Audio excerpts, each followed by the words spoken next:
Yeah, and that's you bring up a point that I've often thought about in terms of executives managing a team or owning a team, owning a project, and the people with their hands on the software are typically the people who really have the expertise, and it's a pretty deep down in the weeds expertise. The executives typically don't have that kind of training, and so to a certain extent, they need to rely upon the individuals who really have that expertise to tell them what's going on and can they communicate properly. It's very difficult. Um, yeah, have you seen problems in that area where like the data scientists where their hands on the data and the applications, there's sort of a gap between them and the executives that are really running the show? Oh, yes, there are many gaps actually. Mm-hmm. So first one is the illusion about AI. So some people have the misunderstanding like the AI is just a miracle. If you Right, download some right. off-the-shelf softwares and you throw your data in, you can get the results you want. Mm-hmm. So the part that people don't get is AI is pretty much like any other kind of research and development. It takes time and effort to happen. So that's one thing. Set the right expectation. That's very important. And another thing executive don't understand is the consequence of like AI success. Yes, it's a success, and it can make a prediction at 99% accuracy. However, when you deploy it, it's gonna change your workflow and your Mm-hmm. business process. Are you ready for it? That's a Mm-hmm. big question. It has happened multiple times. We develop something, finally exactly look at when it's time to put it into production. Oops, we may not be able to do it. What you So mean? But I think I find that really fascinating. In other words, they've actually succeeded with their goal, and yet when they have it up and running, it's like, "Ooh, we're not sure we can handle this." How would that work in the real world? What might have happened there? it's a, it's a workflow issue, business process, right? They have certain way to do certain things, and the people are allocated at every step, right? So Mm-hmm. all of a sudden now we introduce AI, we introduce automation, then things would be like we could be send out the results in two direction. One is fully automatic, touch free. You can just see a document. We already extract everything touch free. The other one is certain, the AI is not perfect. It could be some document, we still need a human inspection. Now you actually have two business process here.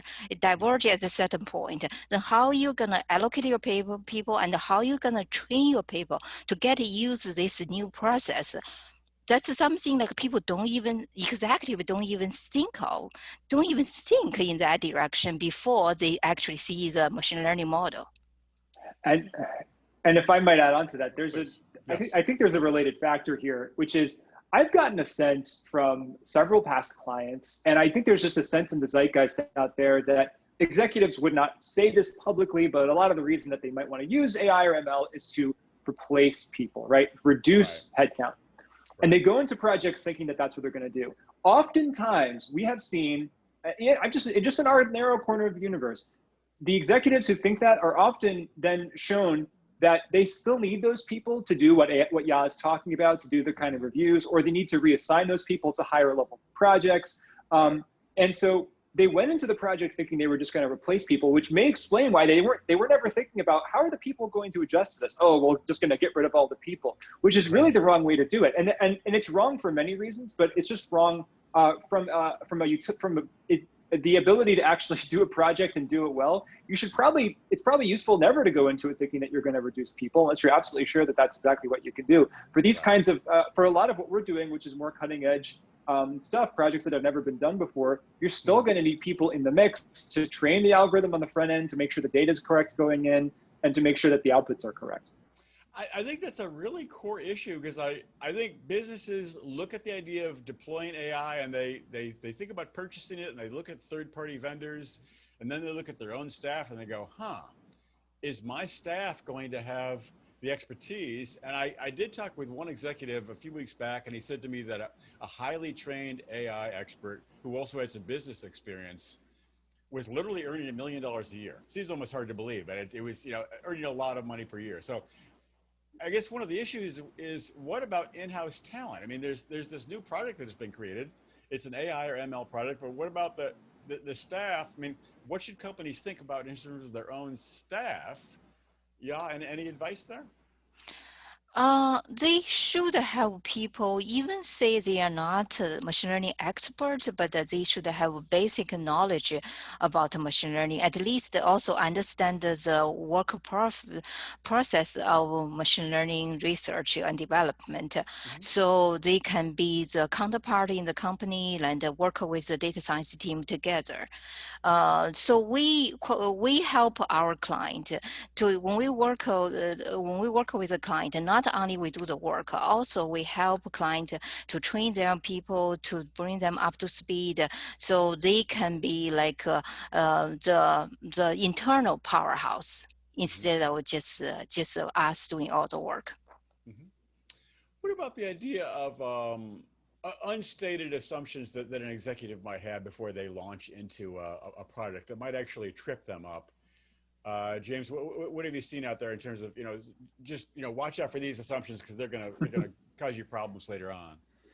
Well, I come from a marketing communications perspective on this, but communication breakdown is a real thing that happens on projects between different groups. And I think one unstated assumption is that everybody knows what everybody else is talking about, right? Hmm. There are terms, there are words, even something like the title data scientist can mean something very different at two different companies. It can mean a whole Right. different set of credentials, a very different day-to-day set of responsibilities. So expand that out to all the different terminology that we're throwing around in fields like AI and machine learning. And you get the potential for a lot of miscommunication. You also get the potential for people not to raise those issues because either they assume they know what the other person's talking about or they're just afraid to ask because they don't want to look stupid. It's all the human things of communication that can be exemplified and accentuated when you're on a machine learning project. The stakes are high and the technology is new. So I would say communication challenges and breakdowns between these two teams. Another thing that's related to that, and this is something that we've tried to do at Infinia a little bit, is to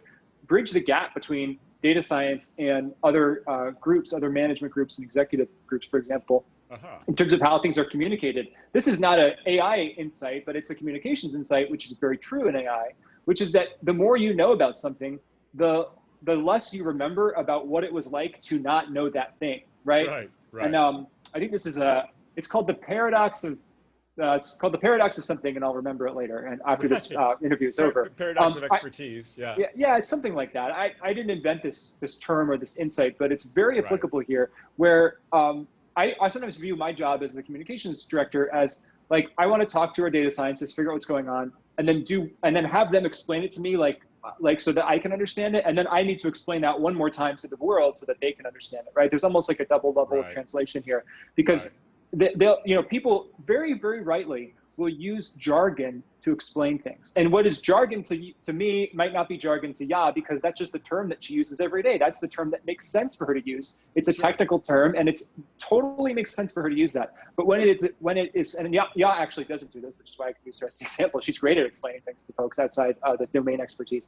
But when people do that, like if your doctor is explaining some surgical procedure, you want them to use the surgical term. But when they explain it to you, you don't want them to use those terms because you don't know what those things are. And it actually Right. makes it worse. It makes it worse for people to explain things in jargony terms than if they, quote, dumbed it down. I think experts Right. don't like to feel like they're dumbing things down, but Right. really it's not dumbing it down. It's very intelligently explaining it. And the more senior, I would say the most senior people on our team, Dr. Larry Caring, who's our chief scientist, and others, are the best at using metaphors and simple language to explain extremely complex things. And that's how you know, going back to the who should you hire and who should be on your team. The people who are the best at putting complex ideas into simple terms, especially for machine learning and data science, will be huge assets.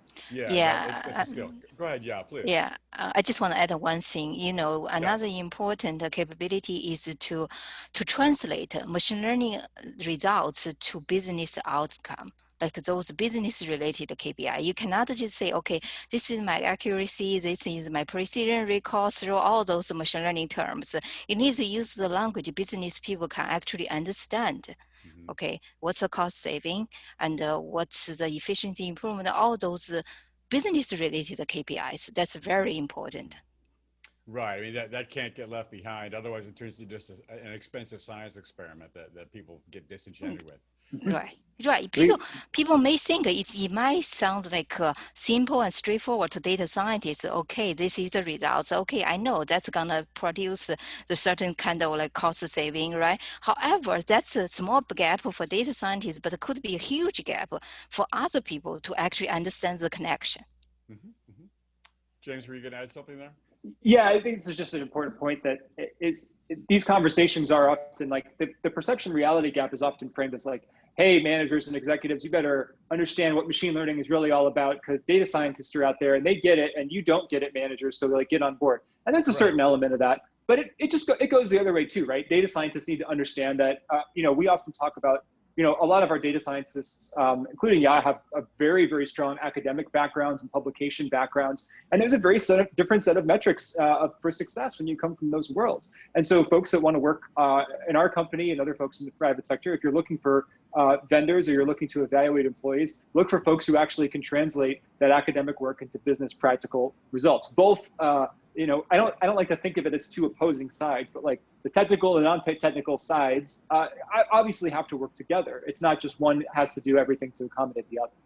Right. And of course, there is a very strong community of experts in academia who knows AI and machine learning. And a lot of them, of course, field pretty many lucrative job offers, and sometimes they stay in academia, and sometimes they make that switch.